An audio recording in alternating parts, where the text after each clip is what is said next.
Hello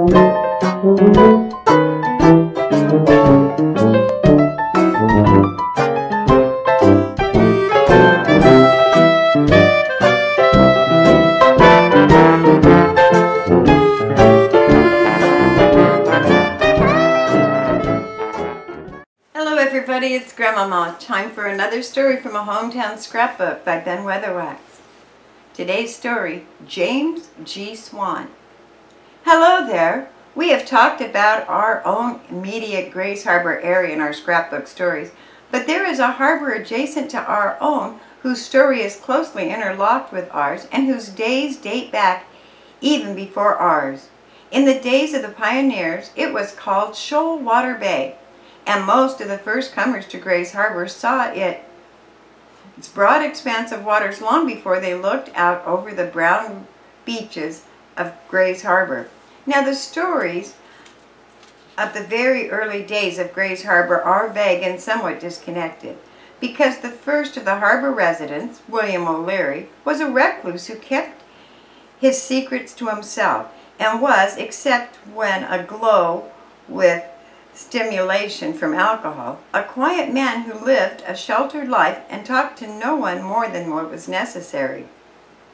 But Willapa Harbor has a different story, for old Shoalwater Bay in the earliest years had a record who could not recall the harbor's history, but who wrote a studious and complete book documenting his experiences in the area from 1852 to 1855.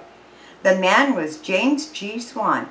His book was called 3 years later in the Washington Territory, and it is one of the most remarkable books ever written about the wild and woolly Northwest, a book that is worth our looking over.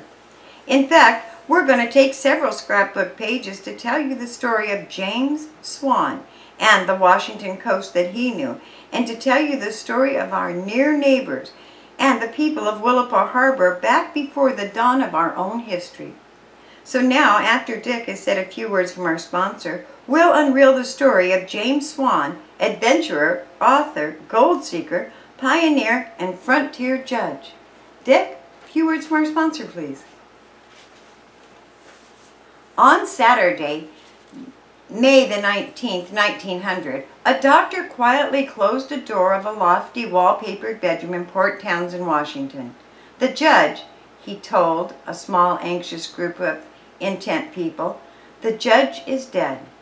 Within a few hours, the word of the death of Judge James G. Swan had been reported in all the major cities of the Northwest, and from the Columbia River to the Straits, and from Ledbetter Point to the peaks of the Cascade, people heard the news with sorrow. For Judge Swan was one of the Washington's first citizens, first as a resident of the state, which he called home for nearly half a century, and first in his leadership and usefulness, for Judge James Swan had well served his fellow man. The story of James G. Swan began in Medford, Massachusetts, the 11th of January, 1818. But even in New England, James Swan was not a Johnny-come-lately. His ancestors had migrated from England in 1680 and were longtime residents of the colonies before the Revolution. Until he was 15, young Jim attended school at Medford, continuing his education long after most boys of his generation had quit school to start their apprenticeships, or to ship aboard a clipper, or join an immigration train heading to Ohio or Michigan. When he was 15, he entered the apprenticeship of a Boston ship chandler as a clerk, and there he worked. For 13 years he worked at his trade, and then across the continent came the magic news from Sutter's Mill. Gold had been struck in California. In 1849, Jim Swan took passage on a sailing ship, Rob Roy, and journeyed around the Horn to San Francisco. In 1850, he was in the gold fields of Sacramento, and then in 1852, the story of James Swan and the Pacific Northwest began. He was then in San Francisco. Now, James Swan was not the first man to come to what we now call Willapa Harbor, not by many. Charles J.W. Russell had lived on the harbor for several years when he wrote to his friend Swan in San Francisco inviting him to come north to pay him a visit. And it was his decision to see this strange wild country that led Swan to accept the invitation and arrange passage on the old brig Oriental for Shorewater Bay. I want to ask you to note the name of the brig, the Oriental, a ship which history had recorded as the old brig Orient, was the first to carry a cargo of lumber out of Grays Harbor in 1882. Were these the same ship? That's the question we'll try to answer for you on some future scrapbook. 30 years was not an untoward long life for a sailing ship in these days, and it's quite possible that since the Oriental was the first in Northwest trade, that Jim Swan came north on that same ship that was later loaded with its first lumber on Grays Harbor and first to bring in machinery for Hope Williams' old Northwest mill. But when James Swan was booking passage north, the little vessel was bound for Shorewater Bay for a cargo of piling and spruce lumber. Now Swan had always carried a strong desire to see the great Columbia River. It had been discovered by a Boston sailor master, well known by any lad who had an apprentice in New England in ship's chandlery, Captain Robert Gray. The adventuresome discoverer of the Northwest's greatest river was a romantic figure to all young New England seafarers, and Swan's desire had been whetted by his chance to meet in San Francisco with Chief Chetumack of the Klamath tribe, who had visited the Golden Gate City for 2 or 3 weeks and spent much time with Swan. The chief, who was known to the San Franciscos as the Duke of York, urgently begged Swan to come north to visit, and after he had returned home to Puget Sound, sent the Bostonian beautiful carved canoe and other gifts. When Swan went aboard the brig, he found several other northbound for Shorewater. They were all captains of vessels. 2 were members of the ship's crew, and 4 were captains aboard as passengers. Since the ship's cook was referred to as Doctor, Swan found himself the only passenger on the ship without a title. At noon on the 20th of November, 1852, the Oriental crossed the Golden Gate Bar, outbound for the north coast. 4 days out, in the latitudes of the Columbia River, the ship was struck by a squall that smashed the windows in the cabin and drenched the occupants. Another 4 days running before the lashing gale and the little bark found itself off Cape Shoalwater. There was a heavy sea running and no channel was apparent. The lookout reported the entire stretch of water white-capped. The pilot wanted to stand off, but before he had made up his mind, the ship was at the entrance, and there was no alternative but to go on into the beach short of feeling for the entrance.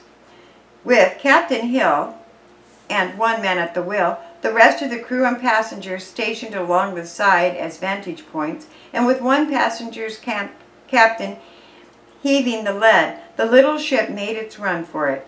The brig was up for the job, however, and with the breakers boiling around her, dashed through the surf without shipping a drop and ran up the channel 2 miles to safe anchorage. Jim Swan found himself safe in Shorewater Bay. It is interesting to know something about those who had preceded the bark load of pioneer adventurers through the rough waters of Willapa Bar.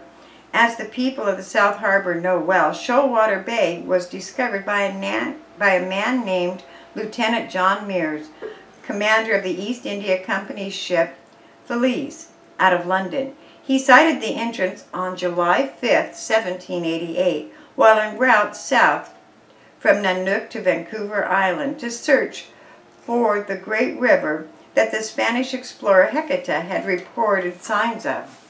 Mears had traded with the Indians for otter skins and made rough charts of the harbor, which appeared in charts published in London, but Captain Cook and Myers in 1790.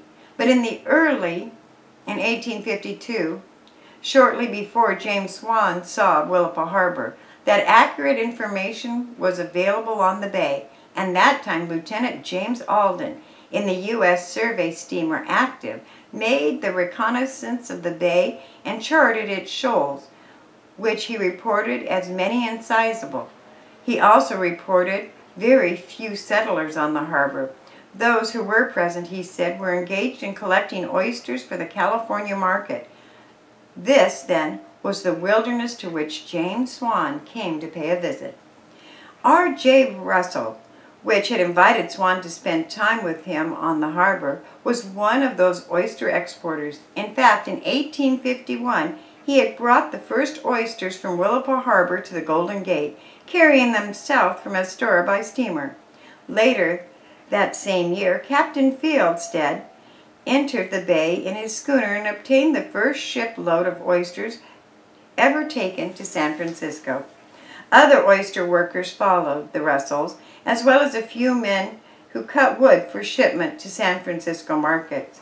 The brig dropped anchor in the harbor and began to load the cargo of lumber pilings.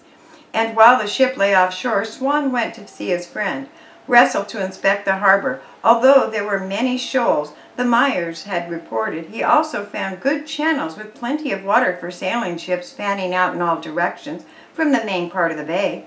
He found the shoals abundant with shellfish, and predominance of which were native oysters, which included crabs and an enormous size, clams, shrimps, mussels, and sand lobsters. He found the bay well stocked with salmon and sturgeon and the streams filled with trout. Herring schools filled the bay during the season, and flatfish were in abundance. He described the surrounding country as rich in gigantic forest trees and streams navigable for distances up to 20 miles. The tideland prairies, as he described them, were lush and covered with abundant grass that made good grazing for stock. Elk, deer, and antelope were plentiful, and black bears, wolves, lynx, panthers, otters, and beavers abound in the forest and along the streams. Swan also reported raccoons, foxes, rabbits, skunks, squirrels, minks, martens, and a species of rat called the bush-tail rat, which would be best known to Northwesterners as the pack rat. There were black swans, white geese, brant, sheldrakes, cormorants, loons, mallards, teals, canvas beaks, redheads, grays, and other species of ducks, curlew, snipe, plover, pheasant, quail, pigeons, and robins. During the summer, he found pelicans on the waters of the bay. At any season, he reported porpoises, seals, and sometimes whales came into the harbor or were beached on the sands along the coast. Yes, it was a natural wonderland to James Swan, and he had been on Shoalwater Bay for only a few weeks when he decided that what he started as a short visit would be a lifelong journey, and it was. But now let's stop for a few words from Dick Crombie and our sponsors. James Swan compared Shoalwater Bay with his native New England, and the frontier inlet did not suffer from the comparison. In fact, it gained. He found its fishing advantages to be many, and its use as a port promising. He believed that a great future lay ahead for the harbor and that the people someday called Willapa, and he decided to stay around to watch things happen. He did, and tomorrow evening we'll find another page in our Hometown Scrapbook that tells the first recorded history of our part of America, as written by a man who experienced it and who left the story for us here in our Hometown Scrapbook. Thanks for listening.